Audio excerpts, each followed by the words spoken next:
নমস্কার বন্ধুরা, সকলকে স্বাগত জানাই।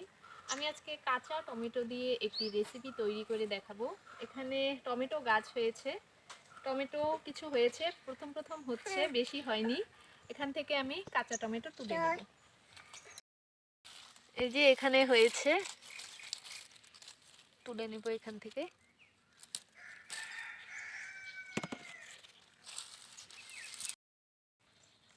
প্রথম হচ্ছে তো, তাই এখনো বেশি হয়নি, হলে কিন্তু একদম গাছ ভরে যাবে।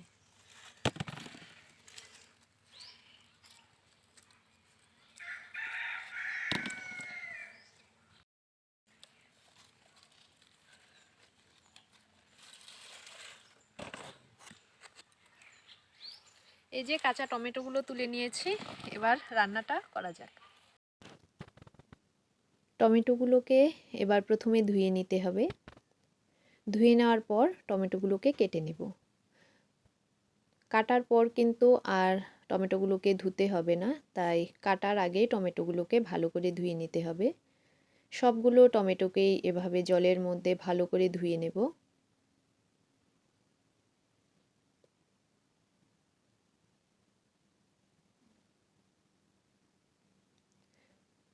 ধোয়ার পর এবার টমেটোগুলোকে কেটে নিচ্ছি।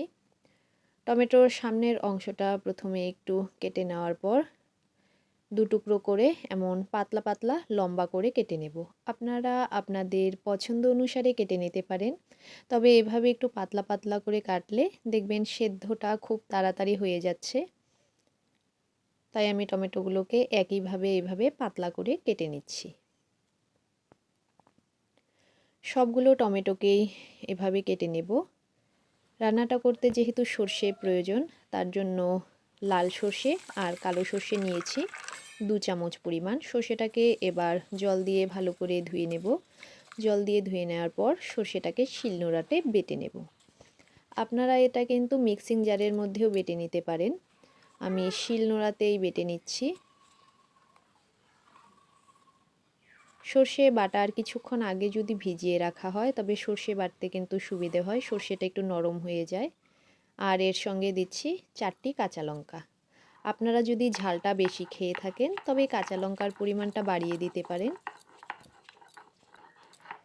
এবার ভালো করে একটু বেটে নিতে হবে। আর সর্ষে বাটার সময় কিন্তু সামান্য একটু লবণ দিয়ে দিলে সর্ষের মধ্যে যে একটা তেতো ভাব থাকে, সেটা কিন্তু আর থাকবে না। তাই সর্ষে বাটার সময় সামান্য একটু লবণ দিয়ে দিবেন। সর্ষে বাটা হয়ে গেছে, এবার নামিয়ে একটি বাটির মধ্যে তুলে নেব। রান্নাটা কিন্তু খুব তাড়াতাড়ি হয়ে যায় এবং খেতে কিন্তু খুবই ভালো লাগে, একবার তৈরি করে খেয়ে দেখবেন। এবার রান্নাটা তৈরি করছি। একটি কড়াইয়ের মধ্যে দিয়ে দিচ্ছি সামান্য পরিমাণে সর্ষের তেল। তেলটাকে প্রথমে গরম করে নিতে হবে। ফোড়নে দেব 5 ফোড়ন, 1 চামচ পরিমাণ 5 ফোড়ন দিয়ে দিলাম, আর দিয়ে দেব শুকনো লঙ্কা। এবার ফোড়নটাকে একটু ভেজে নেব। ফোড়ন থেকে সুন্দর গন্ধ বেরোতে শুরু করলে যে টমেটোগুলোকে কেটে নিয়েছিলাম, সেই টমেটোগুলো দিয়ে দেব।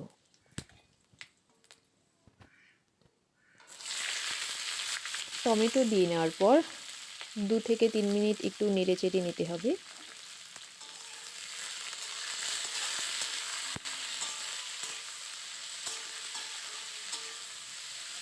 একটু এভাবে নেড়েচেড়ে নেওয়ার পর দিয়ে দেব স্বাদ অনুসারে লবণ।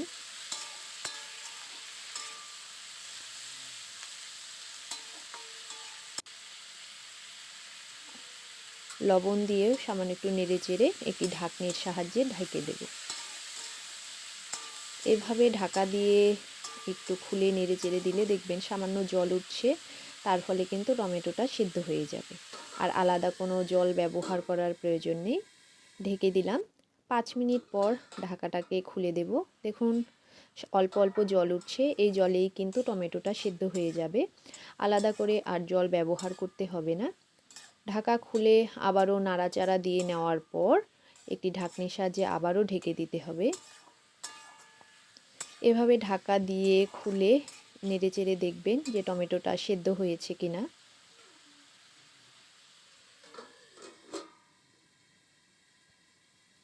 আবারও ঢাকা খুলে দেব। এবার দিয়ে দেব 1/4 চামচ পরিমাণে হলুদ গুঁড়ো। হলুদটা নাও দিতে পারেন, তবে সামান্য একটু হলুদ দিলে একটু দেখবেন কালার আসছে। টমেটোটা কিন্তু সেদ্ধ হয়ে গেছে। এবার এর মধ্যে যে সর্ষে বেটে নিয়েছিলাম সেই সর্ষে বাটা দিয়ে দেব।